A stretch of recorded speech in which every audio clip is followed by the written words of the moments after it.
Friends అందరికీ నమస్కారం అండి. ఇప్పుడే అందిన వార్త, గ్రామ సర్పంచ్ కొత్త అర్హతలు వచ్చాయి. ఇక తెలంగాణ ఎన్నికల తేదీల ఖరారు అంటూ ఒక లేటెస్ట్ అప్డేట్ అయితే రావడం జరిగిందండి.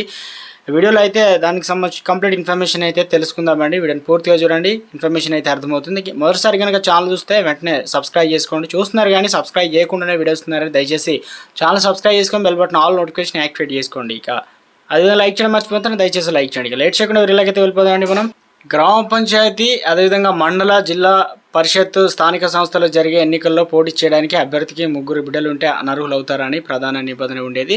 కానీ సర్పంచ్ పోటీ చేసే ఆశావాల నుంచి వినతులు పెద్ద ఎత్తున రావడంతో ఈ నిబంధనలకు రేవంత్ అధ్యక్షతన జరిగిన కేబినెట్ భేటీలో వెసులుబాటు కల్పించారు. ఇక ఈ మేరకు సర్పంచ్ పోటీ చేయాలనుకునే ఆశావాలకు రేవంత్ ప్రభుత్వం శుభార్త చెప్పింది.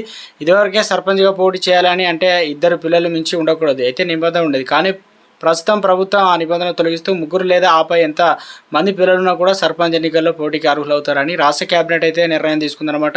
ఒక శుభవార్త అందించింది. ఈ విషయాన్ని కాంగ్రెస్ ఎమ్మెల్సీ తీన్మార్ మల్లన్న తెలిపారు. ముగ్గురు పిల్లలు ఉండి సర్పంచ్గా పోటీ చేయాలనే వారికి రేవంత్ సర్కారు ఊరట లభించిందన్నారు. ఈసారి పంచాయతీ ఎన్నికల్లో పోటీ చేసే ఆశావాళ్లకు పిల్లల సంఖ్య బెడదప్పింది. గతంలోని ఇద్దరు పిల్లలు ఉన్న వారికి మాత్రమే పోటీ చేసే అవకాశం అయితే ఉండేది.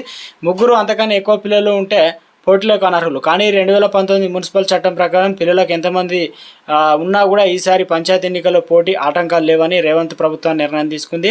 అయితే అభ్యర్థులు ఏ సందర్భాల్లో ఇందులో మినహాయింపులు కూడిన వెసులుబాటు లభిస్తాయనే విషయాన్ని రాష్ట్ర ఎన్నికల సంఘం స్పష్టమైన వివరణ అయితే ఇవ్వాల్సి అయితే ఉంటుంది.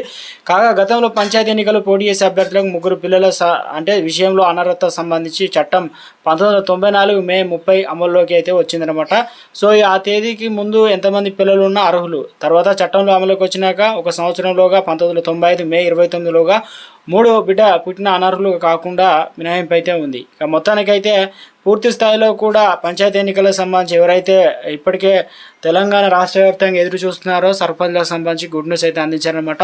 మొత్తం మీద అయితే తెలంగాణలో ఎప్పుడు ఎలక్షన్లు అయితే ఉండబోతున్నాయి. ఇప్పటికే బీసీకి సంబంధించినటువంటి కులగణన జరుగుతుంది కాబట్టి సో మొత్తానికి మరో 2 నెలల తర్వాత ఉండే ఛాన్స్ అయితే ఉంది. ఇక తెలంగాణ రాష్ట్ర వ్యాప్తంగా ఇప్పటికే ఓటర్ల జాబితా అయితే సిద్ధమైతే చేసిందనమాట రాష్ట్ర ఎన్నికల కమిషన్. ఆ లిస్ట్ కూడా గ్రామ పంచాయతీలు అయితే విడుదల చేశారు. మీ పేరు ఉందా లేదా అనేది చెక్ చేసుకోవచ్చు. మొత్తానికి ఇప్పటికే అసెంబ్లీ ఎన్నికలు ఏ రకంగా ఉండబోతున్నాయో దీనికి సంబంధించి అంత జోరుతోనే ఉండబోతున్నాయి. అంటే గ్రామ పంచాయతీ ఎన్నికలు అనేది పార్టీలకు అతీతంగా జరుగుతుంది. మంచి క్యాండిడేట్ని ఏరివేసే పనులు అయితే ఇటు బీఆర్ఎస్ కావచ్చు, కాంగ్రెస్, బీజేపీ అయితే పడిందనమాట. సో మొత్తానికైతే ఇదంటే మనకు